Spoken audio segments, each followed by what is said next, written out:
اگر آپ کو ہماری ویڈیو اچھی لگتی ہے تو سبسکرائب کریں۔ رحمت اللہ علیہ درویش تھے دلی کے، بہت سارے لوگ مرید تھے، ایک بڑا خدمت گزار مرید تھا، مزدوری کرتا تھا، غریب تھا، تو 6 بیٹیاں تھیں اس کی۔ حضرت صاحب کے پاس روز آ کے کہتا حضور بچیوں کے لیے دعا کرے، اللہ کوئی اسباب پیدا کر دے، ایک بچی کی شادی کا خرچہ 1000 دینار ہے اور میں غریب ہوں۔ حضرت صاحب دعا کر دیتے۔ خانقاہ شریف کے تھوڑے ہی فاصلے پر حضرت جہاں بیٹھ کے مریدوں کی تربیت کرتے تھے، اس سے تھوڑا ہی فاصلے پر نا ایک عیسائی رہتا تھا، بڑا مالدار تھا، بڑی سارے اونٹ، گائیں، بھیڑ، بکریاں رکھی ہوئی تھی، اور حضرت شرف الدین رحمت اللہ علیہ کی بڑی مخالفت کرتا تھا۔ اور یہ جو آپ کا غریب مرید تھا، یہ اس کا پڑوسی تھا، ایک دن بلا کے نا ان کو کہنے لگا کہ تو کدھر جا کے جو ہے وہ ٹکرے مار رہا ہے، وہاں سے کچھ نہیں ملنے والا، وہ تجھے کیا دیں گے جن کی خانقاہ خود چندے پہ چلتی ہے، مدرسہ چندے پہ چلتا ہے، مسجد چندے پہ چلتی ہے، تیری بیٹی کا معاملہ کہاں حل ہوگا؟ تو اس درویش نے کہا کہ تو میرے پیر کو نہیں جانتا، تو مجھے میرا محبوب نہیں ڈٹھا، تو پتہ نہیں نا، تو اس رستے کا مسافر نہیں، تو نہیں جانتا، ان کا بس چلے نا تو وہ ہر قیمت میں میری بیٹیوں کی شادی کرا دیں۔ اب وہ عیسائی تھا، کہنے لگا اچھا چلو ٹھیک ہے، اگر اتنی بات ہے نا تو جاؤ ان سے جا کے کہہ دو کہ 6 سال کے لیے میرے ساتھ معاہدہ کر لیں، وہ میرے جانوروں کو چارہ ڈال دیا کرے، 6 سال ڈیوٹی کرے، میں 6000 دینار دے دیتا ہوں۔ وہ میرے ساتھ 6 سال میرے جانوروں کو چارہ ڈالے، رکھتے ہیں نا آپ چارہ ڈالنے کے لیے ایڈوانس پیسے دے کے، اب تو لوگ انہیں بھی غلام ہی بنا لیتے ہیں، بڑی تھوڑی تنخواہ دیتے ہیں، ظلم کرتے ہیں، پورا معاوضہ نہیں دیتے۔ حضرت شیخ شرف الدین کے بارے میں وہ کہنے لگا جب اپنے پیر سے جا کے کہہ کہ میرے جانوروں کو 6 سال چارہ ڈالے، میں 6000 دے دیتا ہوں، تو جو کہتا ہے ہر قیمت پہ جانے کو تیار ہے۔ اس نے جب یہ بات کی تو مرید نے ناراض ہو گیا، وہ لڑائی ہو گئی، گربان پکڑ لیا، جھگڑا ہوا، بات بڑی دور گئی، اس طرح کی بات کرتا میرے حضرت کے بارے میں، تیرے جیسے کئی میں وہاں کام پہ رکھا دوں۔ جب وہ بڑی بحث ہوئی، بات محلے میں، علاقے میں پھیل گئی، دنیا نے سن لی، تو شیخ شرف الدین تک بھی پہنچ گئی۔ اس طرح جھگڑا ہوا ہے، لوگ سو گئے عشاء کی نماز کے بعد، حضرت صاحب نے نا سر پہ کپڑا لیا، اس عیسائی کے دروازے پہ دستک دی، وہ باہر آیا، فرمانے لگے لوگ تو سوچ سمجھ کے ملازم رکھتے ہیں، تو نے بھی تو سوچ ہی لیا ہوگا، تبھی تو مجھے آفر کی ہے، تو اپنی آفر پہ قائم ہے، واقعی مجھے رکھ لے گا اور 6000 دینار دے دے گا؟ کہنے لگا جا بابا کام کر اپنا۔ فرمایا نہیں، تو نے اتنے لوگوں میں بات کی، اتنی بحث ہوئی، تو قائم ہے؟ کہنے لگا میں تو قائم ہوں، پر آپ نے نہیں قائم رہنا۔ فرمایا میں سوچ سمجھ کے آیا ہوں۔ اس نے کہا آپ ڈیوٹی کریں گے، بحثوں کو چارہ ڈالیں گے؟ فرمایا ایک شرط، بس جب اذان ہو جائے نا تو مجھے رب کی نماز پڑھنے کی اجازت دے دینا، باقی صبح و شام جو تو کہے گا۔ اگر اس غریب کی بیٹیاں بیائی جائیں تو مجھے اور کیا چاہیے، اس کی 6 بیٹیوں کا بوجھ ہے اس کے سر پہ، تو مجھے رکھ لے۔ اللہ اکبر۔ وہ کہنے لگا چلے پہ میرے ساتھ خط بندگی کر لیں، آج کل ہم اسٹام کرتے ہیں، اس زمانے میں خط بندگی ہوتا تھا، غلامی کا خط، قاضی شہر کے پاس، یعنی اس کا خیال تھا کہ چلو اسٹام کی بات کروں گا تو بھاگ جائیں گے۔ فرمایا چل میں تیار ہوں۔ قاضی تک گئے، طے ہو گیا، 6000 دینار دے دیے۔ حضرت نے مرید کو بلایا، فرمایا پتر یہ لے جا، جا میری بیٹیوں کو روانہ کر دے۔ کہنے لگا حضور یہ کیا کر رہے ہو آپ، کچھ سوچیں۔ فرمایا یار جب تجھے بیٹا بنا لیا تو پھر میری پوتیاں تو لگتی ہیں نا، میرا حق تو بنتا ہے نا، جا کے ڈیوٹی کر، ان کو بیاہ دے۔ بات پھیل گئی، بادشاہ بھی عقیدت مند تھا، وہ 12000 دینار لے کے پہنچا۔ کیا بتاؤں ان رب کے بندوں کا دل کیسا ہوتا ہے، کیا درد ہوتا ہے، کیا رنگ۔ 12000 دینار لے کے بادشاہ آیا اور آ کے حضرت کو پیش کیے کہ حضور آپ دیں اس عیسائی کو ڈبل دیں اور جائیں کام کریں۔ آپ فرمانے لگے تو پیسے دے، شرطیں نہ لگا، میرا جہاں دل کرے گا میں خرچ کروں گا، مجھے تو مزہ ہی اب آنے لگا ہے، ابھی تو لطف آ رہا ہے، ابھی تو ذائقہ آیا ہے کچھ کرنے کا، پیسے دینے یا تو دے، پابندی نہ لگا، جہاں میرا دل کرے گا میں۔ اس نے کہا حضور ٹھیک ہے رکھ لے۔ حضرت نے فجر مسجد میں پڑھی، جیب میں 12000 دینار تھے، اعلان فرمایا بھی کسی اور کی بیٹی بھی بیٹھی ہے تو پیسے میرے پاس ہیں۔ وہ 12000 دینار بھی بانٹ دیا، اور 12000 دینار بانٹ کے نا تو پھر چلے گئے کھیت میں چارہ کاٹنے۔ اس عیسائی کو کسی نے بتلایا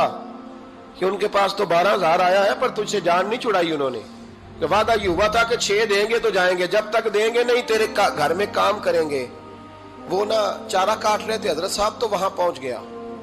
دور جا کے کھڑا ہو گیا، کہنے لگا بابا پہلے تو میں نے مسلمانوں کے اخلاق سنے تھے، اب تو میں نے دیکھ بھی لیے، پر یہ بتا جب 12,000 آیا تھا جان کیوں نہیں چھڑائی؟ تو حضرت چارہ کاٹتے کاٹتے رو پڑے، فرمانے لگے تو نہیں نہ جانتا یہ بیٹیاں سانجھی ہوتی ہیں، پتہ نہیں نا، میرے رسول پاک نے تو حاتم تائی کی بیٹی کے سر پہ کپڑا رکھ کے کہا تھا بیٹیاں برابر ہوتی ہیں، تو یہ نہیں پتا جب اس کی 6 بیٹیوں کی شادی ہوئی ہے میرے اندر روحانیت کتنی بڑی ہے۔ فرمایا پھر 12,000 آیا ہے تو 2-4 بچیاں پھر گئی ہیں، تو یہ نہیں پتا میں اندر سے راضی کتنا ہوں، میں تیری نوکری کرتا رہوں گا، پتہ نہیں اللہ کتنی بیٹیوں کو بیاہ دے گا۔ اتنا رویا وہ عیسائی کے پیروں میں بیٹھ گیا، کہنے لگا بابا میں نے تیری مخالفت کی ہے پر تیرے قریب آ کے پتہ چلا ہے کہ تو بہت اونچے اخلاق کا مالک ہے، اور اگر تیرا یہ مقام ہے تو تجھے اخلاق سکھانے والے محمد عربی کی شان کتنی ہوگی۔ ظالم کی بولیے